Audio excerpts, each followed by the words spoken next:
Just hear me out.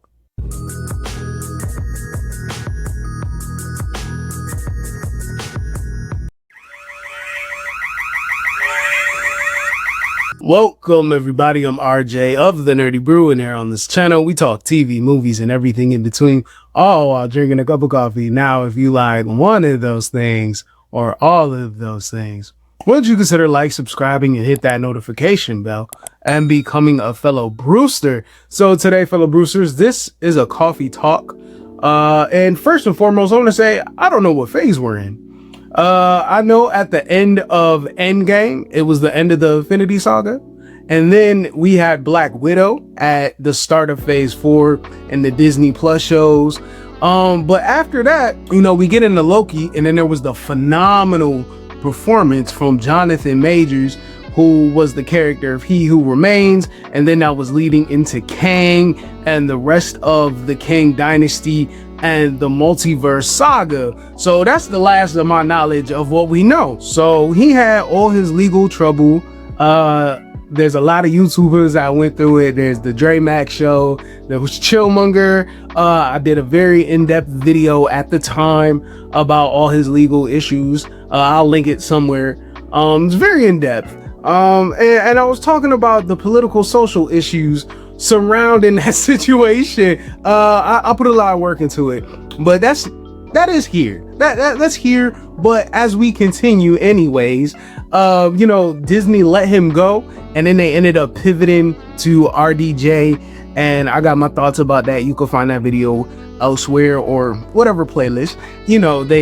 They pivoted to RDJ with the Doomsday situation, but I still feel like we're in a multiverse saga. But even in this multiverse saga, it seems just like everything just ran together, and it just seems like they're throwing everything at the wall just to see whatever sticks. Like with What If, or with the Multiverse of Madness, and even No Way Home, and everything in between all of that, it still seems like everything was unfocused. Even without Jonathan Majors, it was still hard to really know what would be the overarching story, and what is everything leading up to everything. And especially with the hiccup of him being removed, what's the pivot and how they're going to change the things in this certain phase. In the Infinity Saga, we had Avengers films to show and tell us what was the end of each phase. We had the Avengers in 2012 to end phase 1. Then we had the Age of Ultron in 2015 end phase 2. We had Endgame to finish the entire Infinity Saga. But we did have Infinity War before it. I know that there's going to be people in the comments, there was Captain Marvel too, but that was an intermediary film. But at the end of it, we still had Endgame as the Avengers to close everything out. So that was kind of like the major marker for us to understand this is the phase, and these are the continuing plot thread lines that we're carrying it through to the overarching story that we're trying to tell. I don't know what phase we in between phases 4 and 6. We don't have an Avengers movie or a big marquee marker or a movie to say that this is the problem, these are the stakes, and why we need a team. The Avengers are disassembled. The MCU is full of heroes at the time, and at the time of this recording, the Thunderbolts movie isn't out yet. There isn't a catastrophic event, and there isn't a team up front to show us why that we need a team. The MCU has been laying the groundwork for new young heroes after Endgame. They've been sprinkled through over these last few phases of each little marker of who these heroes could be, or bringing them together for a team. So overall, in Marvel Comics, there's a lot of teams. There's the Runaways, and there's a lot of others. Even the X-Men in themselves, before they become men, they are at the school of gifted youngsters, but primarily from the point of this video, there are two teams in the comics with young heroes, the Champions and the Young Avengers. The Marvel Champions is a young superhero team in Marvel Comics, first introduced in Champions Volume 2, Issue 1 in 2016. created by writer Mark Waid and artist Herberto Ramos. The Champions formed when several young heroes become disillusioned with the adult superheroes' tendencies toward conflict and internal politics. Kamala Khan, who is Miss Marvel, who's Pakistani-American teenager with shape-shifting and healing abilities, is often seen as the team's moral heart. There's Miles Morales, who is Spider-Man, who's Afro-Latina teen with spider-based powers, known for his leadership and qualities of emotional depth. There's Sam Alexander, who is Nova, a young space-powered hero with super strength, flight, and energy projection. There's Amadeus Cho, Brawn, previously totally awesome Hulk, teenager, genius, and temporary gain Hulk-like powers and strength. There's Vision, synthetic daughter of Vision, possessing abilities similar to her father, phasing flight density manipulation. There's Riri Williams, Ironheart, brilliant inventor who created advanced Iron Man inspired armor. There's Cyclops, yes, that Cyclops, a teen version. Young Scott Summers, displaced in time, temporarily joined the team. And then there's Nadia Van Dyne, who is Wasp. She is the daughter of Hank Pym, scientist and hero with shrinking technology. Now, on to the Young Avengers.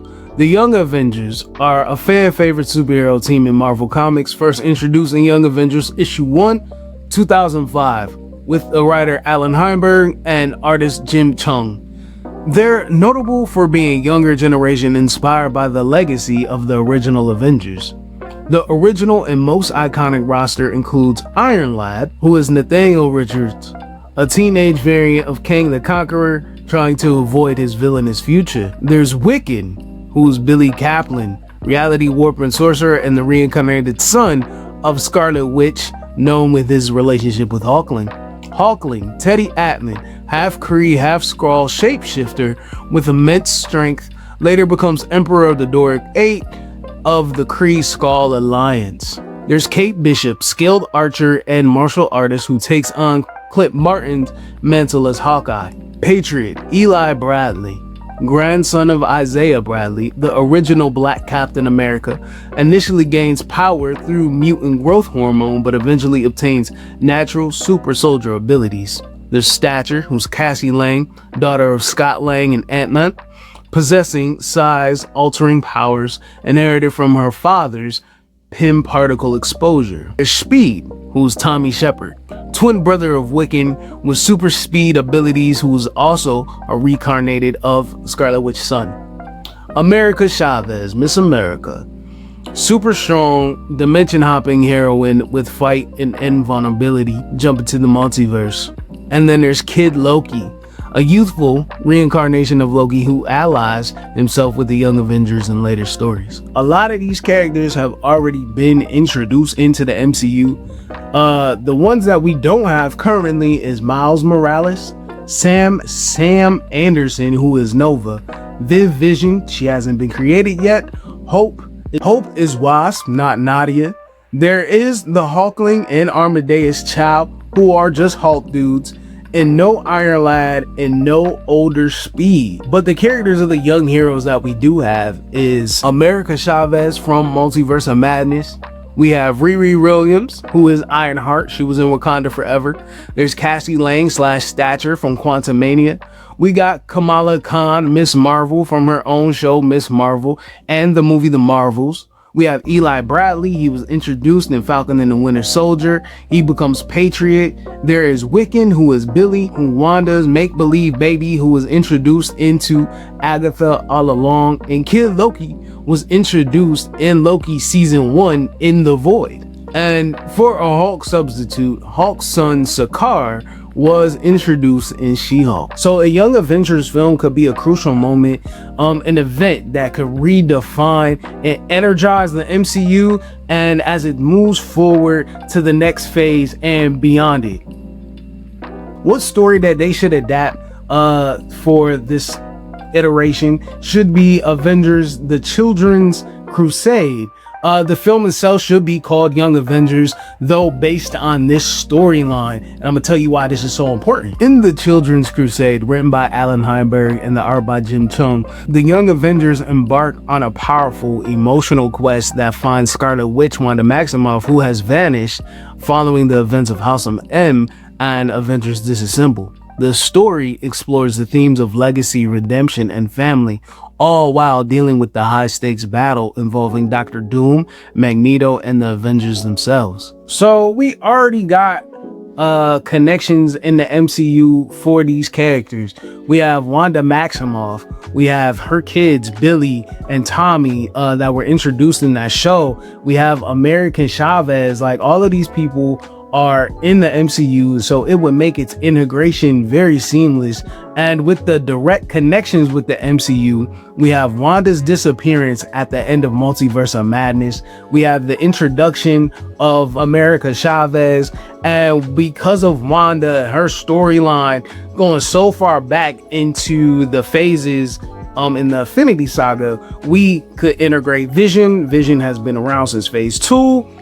And White Vision exists, so it could be like a new thing for him to be reintroduced and deal with this familial bond. So there can definitely be an epic cinematic scale to the film. The story involves large scale action sequences, magical elements, you know, a battle with Doctor Doom that they could probably introduce if they were to do it now, today. If Kevin Feige was listening to me, I'm also somebody with a hat that he could go to and speak with as well. You know, it could be just introduced in an organic way with all these other plot lines to be rediscovered and thrown back up to say, here, this is what's going on with this particular phase. And then also there is emotional depth. The emotional resonance with the family and the family dynamics and the journey of Billy and Tommy reconnecting, all of that, reconnecting with Vision and reconnecting with Wanda, and maybe we could introduce Viv at the end of the film, and then having all the other new young legacy heroes assist into this matter that is grand in scope all in itself, while they could go on a place of bonding, learning with one another, having these differences of different personalities, and all the young person angst of trying to meld into the proper team. And who could be that leader? Is Kate Bishop that leader? Is Riri that leader? Is Eli that leader? Does Eli become that leader? Because we haven't even seen him do any superhero heroics, and Patriot is you know, him or Iron Lad from time to time switch between the leader role. But since we don't have either of them in the MCU, like, who becomes that? Who deals with that weight to say, hey, let me make us a team? So there's that kind of emotional bond and emotional resonance that could happen within that story to end the phase. So with everything that I mentioned in this video, why the MCU needs the Young Avengers, it can help deal with old plot lines or storylines, bring that up, put it in the forefront. It can introduce Doctor Doom. I know we're getting Doomsday. I don't know if we're going to get him in Fantastic Four. Maybe it's a post-credit scene. Maybe it's promotional pictures and after credits, whatever that may look like. I think that his relationship is super tied to Reed Richards, but whoever knows what they're going to do for their own narrative since they pivoted away. And yeah, we won't have Iron Lad in my version. You know, the substitute version would be Riri Williams. But with all that being said, you know, the Young Avengers have their personalities. It has compelling storytelling, great representation, and it'll be a fresh, respectable continuation of the Avengers. So that's why the MCU desperately needs the Young Avengers. So those are my thoughts. Let me know your thoughts down in the comments below. Do they need the Young Avengers? Would you like to see the Young Avengers? Like, share, comment, and subscribe, because it helps with the algorithm so we could bring more people to have a cup of coffee with us. We're not monetized. And because this channel is not monetized, we have merch for sale. merch for sale. And I'm not allowing terrorists to intervene in what's going on. Because I got everything on sale and on that discount, and you can rock yourself something comfortable, nice, and represents the success that you have in yourself as we walk this human walk together, because it's us in it together. If there's anything else, this video is sponsored by viewers like you. And I'm gonna bring this video to an end, and I want you to be you, do you, see the bigger picture, have a fantastic day. You deserve it. This is that channel. Peace. Cottonmouth on top, Kung Fu, Bruce Lee chop, Moon rocks, go Red Sox, tryna go far like Boondocks, headshot, blunt stay high, talking shit, gotta pull up on they block. You fraud, I'm Couchgod, know you got a tax like a state charge. Safe house, safe house. Safe house.